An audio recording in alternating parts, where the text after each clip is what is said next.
Hello students, the topic for today's class is electron gain enthalpy और electron affinity। एक बहुत ही important property है और इसको हमें डिटेल में समझना है। इसकी definition और किन किन factors पे ये depend करती है, right? तो अगर हमारे पास एक atom है, isolated gaseous atom है, ठीक है, ये isolated gaseous atom हो गया। इसमें अगर हम एक इलेक्ट्रॉन ऐड कर रहे हैं, तो ये गैसियस एटम किस में कन्वर्ट हो जाएगा? गैसियस एनायन में कन्वर्ट हो गया, ठीक है, नेगेटिव चार्ज आ गया। अब इस इलेक्ट्रॉन को ऐड करने में जो एनर्जी चेंज यहाँ पे हो रहा है, ठीक है, जितनी एनर्जी का इन्वॉल्वमेंट हो रहा है, दोनों चीज़ें हो सकती हैं, एनर्जी लिबरेट भी हो सकती है, एनर्जी एब्सॉर्ब भी हो सकती है, दोनों चीज़ें हो सकती हैं। तो जो भी एनर्जी चेंज यहाँ पे हो रहा है इस पूरे प्रोसेस में, energy change, that is only called electron gain enthalpy.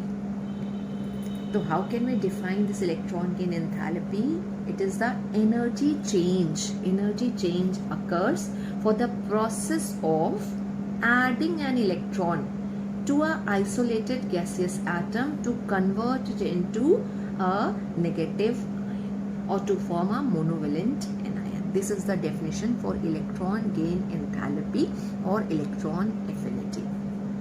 अब कहाँ पे एनर्जी लिबरेट होगी और कहाँ पे एनर्जी एब्सॉर्ब होगी? हमें एनर्जी प्रोवाइड करानी पड़ेगी इलेक्ट्रॉन को ऐड करने के लिए, ठीक है। इसको आप ऐसे समझिए, एक एटम हमारे पास है और अगर उसका स्टेबल कॉन्फ़िगरेशन है तो क्या वो इलेक्ट्रॉन को एक्सेप्ट करना चाहेगा? ऑफ कोर्स नॉट, क्योंकि उसका स्टेबल कॉन्फ़िगरेशन, और हमें पता है कि सारे एटम पीरियोडिक टेबल में स्टेबिलिटी एक्वायर करना चाहते हैं। तो अगर वो ऑलरेडी स्टेबल है तो वो इलेक्ट्रॉन को एक्सेप्ट नहीं करेगा, और उस कंडीशन में क्या हो जाएगा? उस कंडीशन में हमें उसमें फोर्सफुली इलेक्ट्रॉन को ऐड करना पड़ेगा, यानी हम एनर्जी प्रोवाइड कराएंगे तब कहीं हम उसमें इलेक्ट्रॉन को ऐड कर पाएंगे। और उस केस में फिर हमारी रिएक्शन क्या हो जाएगी? जब हम एनर्जी प्रोवाइड करते हैं तो रिएक्शन हमारी हो जाती है एंडोथर्मिक, और एंडोथर्मिक रिएक्शन के लिए जब हम चेंज इन एंथैल्पी की बात करते हैं तो हम उसको डेल्टा एच से रिप्रेजेंट करते हैं, और फिर हम लिखते हैं पॉजिटिव वैल्यू, पॉजिटिव में आती है हमारी डेल्टा एच, राइट। और यही अगर कोई एटम हमारे पास है जिसका ऑक्टेट कंप्लीट करने के लिए, या जिसको ऑक्टेट कंप्लीट करने के लिए एक या दो इलेक्ट्रॉन्स चाहिए, राइट, तो वो क्या करेगा? बहुत हैप्पीली इलेक्ट्रॉन को ले लेगा और वो क्या करेगा? एनर्जी को लिबरेट करेगा, और जब एनर्जी लिबरेट होती है तो डेल्टा एच की वैल्यू जो है वो हो जाती है नेगेटिव, ठीक है। तो डेल्टा एच नेगेटिव क्या रिप्रेजेंट करता है? कि रिएक्शन हमारी एक्सोथर्मिक है, हीट वहां पे लिबरेट हो रही है। और डेल्टा एच पॉजिटिव क्या रिप्रेजेंट करता है? कि रिएक्शन हमारी एंडोथर्मिक है, एंडोथर्मिक, और हीट वहां पे एब्सॉर्ब हो रही है। हीट के बेसिस पे भी हम केमिकल रिएक्शंस को दो ग्रुप में क्लासिफाई करते हैं, ये आपने प्रीवियस क्लास में पढ़ा है, एंडोथर्मिक रिएक्शंस हैं और एक्सोथर्मिक रिएक्शंस हैं, ठीक है। अगर आपको सिर्फ इतना बताया गया है कि डेल्टा एच एक रिएक्शन के लिए नेगेटिव है, तो आपको समझ जाना चाहिए कि डेल्टा एच नेगेटिव तभी आ रहा होगा जब रिएक्शन हमारी एक्सोथर्मिक होगी, ठीक है। अब एक एग्जाम्पल लेके अगर हम चलें कि Cl अगर हमारे पास है, ठीक है, Cl आइसोलेटेड गैसियस एटम है और इसमें हम एक इलेक्ट्रॉन को ऐड कर रहे हैं, और ये किस में कन्वर्ट हो रहा है? Cl नेगेटिव में कन्वर्ट हो रहा है, राइट। अब इसका कॉन्फ़िगरेशन अगर हम बात करें तो कॉन्फ़िगरेशन Cl का क्या होता है? Cl का कॉन्फ़िगरेशन अगर हम नियॉन लिख दें, 10 इलेक्ट्रॉन अगर हम निकाल दें तो 7 इलेक्ट्रॉन्स जो बच रहे हैं उसमें से 3s2 और 3p5 ये आएगा इसका कॉन्फ़िगरेशन। अब एक इलेक्ट्रॉन हमने इसमें ऐड कर दिया तो कॉन्फ़िगरेशन इसका क्या हो गया? Neon and 3s2 and 3p6, ठीक है। तो ये एक इलेक्ट्रॉन शॉर्ट था अपना ऑक्टेट कंप्लीट करने के लिए, ये हैप्पीली इलेक्ट्रॉन को ले लेगा, क्यों? क्योंकि ये स्टेबल हो रहा है, इसका कॉन्फ़िगरेशन नोबल गैस वाला कॉन्फ़िगरेशन आ रहा है, NH2 NP6 नोबल गैसेस के लिए कॉन्फ़िगरेशन होता है, तो स्टेबल कॉन्फ़िगरेशन आ रहा है। इस केस में जो है हीट क्या होगी? क्योंकि इसको इलेक्ट्रॉन चाहिए था और ये हैप्पीली इलेक्ट्रॉन को ले रहा है, एक्सेप्ट कर रहा है, तो ये प्रोसेस जो है ये एक्सोथर्मिक प्रोसेस होगा। और अगर एक्सोथर्मिक प्रोसेस है तो डेल्टा एच क्या होना चाहिए? नेगेटिव। और यहाँ इस केस में Cl के केस में जो डेल्टा एच की वैल्यू आती है वो आती है -349 किलो जूल पर मोल। और अभी के लिए आप इस चीज को याद रखिए कि पीरियोडिक टेबल में सबसे ज्यादा इलेक्ट्रॉन गेन एंथैल्पी जो है वो किसकी होती है? वो क्लोरीन की होती है, ठीक है। Chlorine has the highest value of electron gain enthalpy. लेकिन अगर यही हमारे पास आर्गन है, आर्गन हमें पता है कि इनर्ट गैस है, ठीक है, और हम इसमें एक इलेक्ट्रॉन एक्सेप्ट करना चाहें, एक इलेक्ट्रॉन इसमें ऐड करना चाहें और AR नेगेटिव बनाना चाहें, ठीक है, तो हमें कॉन्फ़िगरेशन को देखना पड़ेगा, तभी हम बता पाएंगे कि डेल्टा H पॉजिटिव होना चाहिए या नेगेटिव होना चाहिए। देखिए आर्गन का कॉन्फ़िगरेशन क्या है, आर्गन 18 इलेक्ट्रॉन्स हैं, नियॉन 10 इलेक्ट्रॉन्स हमने निकाल दिए और उसके बाद 3s2 3p6, राइट। और जब हम इसके लिए कॉन्फ़िगरेशन लिखेंगे तो अब यहाँ पे 19 इलेक्ट्रॉन्स हो चुके हैं, तो नियॉन 10 इलेक्ट्रॉन्स निकाल दिए हमने, 3s2 हो गया, 3p6 हो गया, और जो एक इलेक्ट्रॉन हमने ऐड किया है वो कहाँ जाएगा, 4s1 में जाएगा। ये ऑलरेडी स्टेबल कॉन्फ़िगरेशन है, ये स्टेबल कॉन्फ़िगरेशन है, और ये स्टेप कॉन्फ़िगरेशन जो है ये स्टेबल नहीं है, इट इज नॉट स्टेबल, ठीक है, ये स्टेबल नहीं है, नॉट स्टेबल। भाई ऑलरेडी उसकी जो ऑर्बिटल्स थी वो ऑक्यूपाइड थी, अननेसेसरी हमने उसमें एक इलेक्ट्रॉन ऐड किया, वो 4s में रहा, एक पूरी की पूरी शेल बढ़ गई, एक इलेक्ट्रॉन है, वो आर्गन इसका करेगा क्या, तो आर्गन इलेक्ट्रॉन नहीं लेना चाहेगा, उसे इलेक्ट्रॉन में कोई इंटरेस्ट नहीं है क्योंकि वो ऑलरेडी स्टेबल है।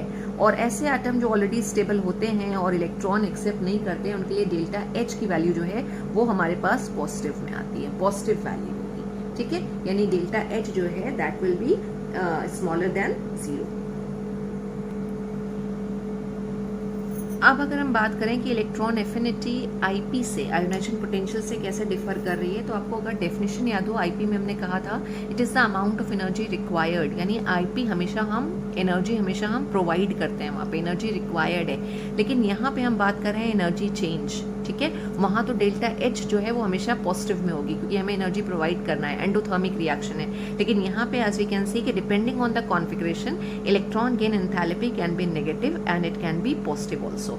If configuration is stable, delta H हमारी पॉजिटिव में चली जाएगी, प्रोसेस हमारा एंडोथर्मिक होगा, लेकिन अगर कॉन्फ़िगरेशन स्टेबल नहीं है, वहाँ पे इलेक्ट्रॉन की रिक्वायरमेंट है, तो डेल्टा H जो है वो हमारा नेगेटिव में रहेगा, यानी जो प्रोसेस होगा वो एक्सोथर्मिक होगा और एनर्जी लिबरेट हो रही होगी। तो एनर्जी लिबरेट भी हो रही है, एनर्जी एब्जॉर्ब भी हो रही है, इसलिए हम इसको बोल रहे हैं एनर्जी चेंज। और जिस तरह से IP1, IP2 और IP3 होती है, वैसे ही यहाँ पे हम इलेक्ट्रॉन गेन एंथैल्पी को भी 1, 2 और 3 के टर्म में बता सकते हैं, लेकिन हम एक जनरल ट्रेंड नहीं बता सकते।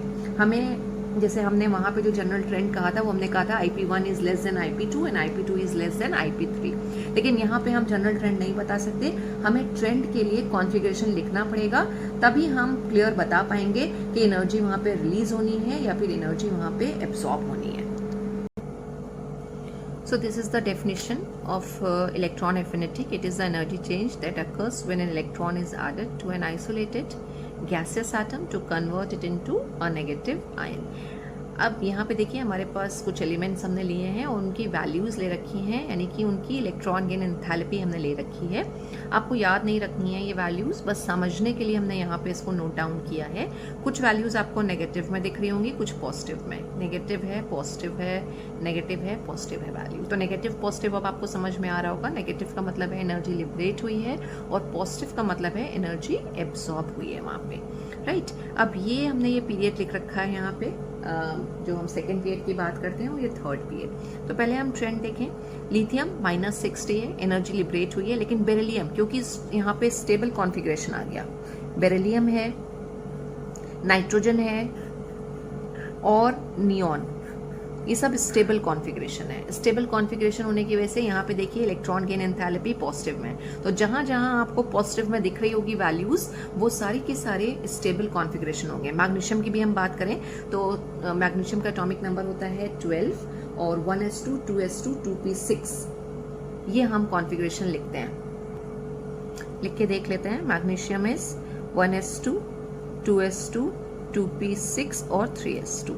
देखिए field, completely filled, completely filled, completely filled, completely filled, एक स्टेबल कॉन्फ़िगरेशन हमें देखने को मिल रहा है। स्टेबल कॉन्फ़िगरेशन है तो यहाँ इलेक्ट्रॉन को ऐड करना आसान नहीं होगा, इसलिए जो वैल्यूज हैं वो पॉजिटिव में आ रही हैं। तो जहाँ जहाँ वैल्यूज पॉजिटिव में है इसका मतलब वहाँ स्टेबल कॉन्फ़िगरेशन है।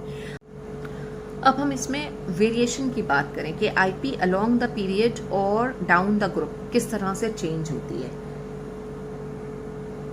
तो अलोंग द पीरियड तो अभी हमने डिस्कस किया कि जहाँ जहाँ पे स्टेबल कॉन्फ़िगरेशन आ रहा है वहाँ पे जो आईपी की वैल्यू है वो पॉजिटिव में हो रही है। तो कोई एक हमें रेगुलर ट्रेंड देखने को नहीं मिल रहा है अलोंग द पीरियड, यानी हम जब लेफ्ट टू राइट मूव कर रहे हैं। ठीक है, अब हम डाउन द ग्रुप देखते हैं। डाउन द ग्रुप जाने पे जो इलेक्ट्रॉन गेन एंथैल्पी है, यू कैन सी क्या हो रही है, लेस नेगेटिव होती जा रही है। यहाँ लिथियम, सोडियम, पोटेशियम तीनों की वैल्यूज लिखी है, एंड ऑन मूविंग डाउन क्या हो रहा है, ये इसकी वैल्यू जो है लेस नेगेटिव होती जा रही है। लेस नेगेटिव का मतलब है कम अमाउंट ऑफ एनर्जी जो है वो लिबरेट होगी।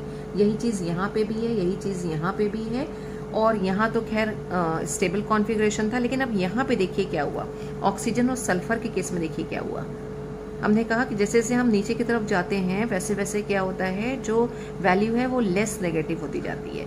लेकिन ऑक्सीजन और सल्फर के केस में और फ्लोरीन और क्लोरीन के केस में ज़्यादा नेगेटिव हो गई। यहाँ -141 है, यहाँ -200, यहाँ -328 है, और यहाँ -349। तो ऑन मूविंग डाउन यहाँ पे हो क्या रहा है, जो इलेक्ट्रॉन गेन एंथैल्पी है वो ज़्यादा नेगेटिव हो रही है। तो हम इसका रीज़न डिस्कस करते हैं और क्वेश्चन भी आपसे इससे पूछे जाते हैं। रीज़न को समझने के लिए हमें ये भी समझना पड़ेगा कि जब हम एक पीरियड में लेफ्ट टू राइट मूव करते हैं तो जो एटॉमिक साइज है वो डिक्रीज करता है। अब यहाँ जो साइजेस हैं वो काफ़ी डिक्रीज हो गए होंगे। ऑक्सीजन और फ्लोरीन का जो साइज है, इनके एटम का जो साइज है वो काफ़ी कम होगा, जिसकी वजह से इसमें स्ट्रॉन्ग इंटर इलेक्ट्रॉनिक रिपल्शंस होंगे। अब जब हम एक एक्स्ट्रा इलेक्ट्रॉन को ऐड करने की कोशिश करेंगे, राइट, तो इलेक्ट्रॉन डेंसिटी ऐसे ही ज़्यादा है। और जब हम इलेक्ट्रॉन ऐड करने की कोशिश कर रहे हैं तो वहाँ इलेक्ट्रॉन ऑलरेडी प्रेजेंट है। जो इलेक्ट्रॉन हम ऐड कर रहे हैं उस पर भी नेगेटिव चार्ज, और जो इलेक्ट्रॉन है उस पर भी नेगेटिव चार्ज जो प्रेजेंट है। तो उन दोनों के बीच में क्या होगा, रिपल्शन होगा। इसी को हम बोल रहे हैं इंटर इलेक्ट्रॉनिक रिपल्शंस। और जब इंटर इलेक्ट्रॉनिक रिपल्शंस होते हैं तो जो अमाउंट ऑफ एनर्जी वहाँ पे लिबरेट होना चाहिए उतनी लिबरेट होती नहीं। ऑक्सीजन और फ्लोरीन के केस में उतनी होती नहीं।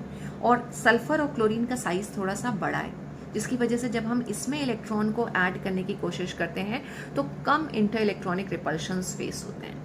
और कम इंटर इलेक्ट्रॉनिक रिपल्शंस अगर फेस हो रहे हैं, जो अमाउंट ऑफ एनर्जी है जो लिबरेट हो रही है वो बढ़ जाएगी। यहाँ पे कम अमाउंट ऑफ एनर्जी लिबरेट हो रही है, यहाँ पे ज़्यादा अमाउंट ऑफ एनर्जी लिबरेट हो रही है। यानी क्लोरीन की जो है वो नेगेटिव में ज़्यादा वैल्यू आ रही है, और सेम यही चीज़ सल्फर के साथ है, नेगेटिव में ज़्यादा वैल्यू आ रही है। तो आंसर इसका क्या हुआ, द साइज ऑफ ऑक्सीजन, अगर ऑक्सीजन और सल्फर की बात करें तो the size of oxygen is smaller, electrons are already present which are negatively charged, and when we try to add one more electron which is negatively charged, right, inter-electronic repulsions will be there, as a result of which the amount of energy will decrease. Therefore the second member, sulfur, will have more electron gain enthalpy, a more negative value of electron gain enthalpy than oxygen, and same will happen in the case of chlorine and fluorine. And I already told you that Cl has maximum electron gain enthalpy in periodic table. Maximum electron gain enthalpy in periodic table. Electron gain enthalpy हमें क्या समझने में help करती है, जितना ज़्यादा negative में ये वैल्यू आएगी इलेक्ट्रॉन गेन एंथैल्पी, इसका मतलब वो पर्टिकुलर एटम उतना केपेबल होगा इलेक्ट्रॉन को एक्सेप्ट करने के लिए, एनायन बनाने के लिए, ठीक है। और जितनी कम आ रही है यहाँ पे वैल्यू, देखिए लिथियम के केस में क्या आ रही है, -60, सोडियम के केस में और कम हो गई, यानी वो उतना ज़्यादा मेटालिक होगा, वो इलेक्ट्रॉन को एक्सेप्ट करना प्रेफर नहीं करेगा, राइट। यही रीज़न है जब हम बात करते हैं कि मेटालिक नेचर डिक्रीजेस, तो मेटालिक नेचर डिक्रीज हो रहा है क्योंकि जो वैल्यू ऑफ आईपी है, जो वैल्यू ऑफ आईपी है जो हम प्रीवियस क्लास में डिस्कस कर चुके हैं, वो भी डिक्रीज करती है। और जब हम इलेक्ट्रॉन गेन एंथैल्पी की बात करते हैं तो इलेक्ट्रॉन गेन एंथैल्पी भी क्या हो रही है, यहाँ पे डिक्रीज होती जा रही है, नेगेटिव में कम वैल्यू आ रही है। So this is about electron gain enthalpy. Thank you so much students.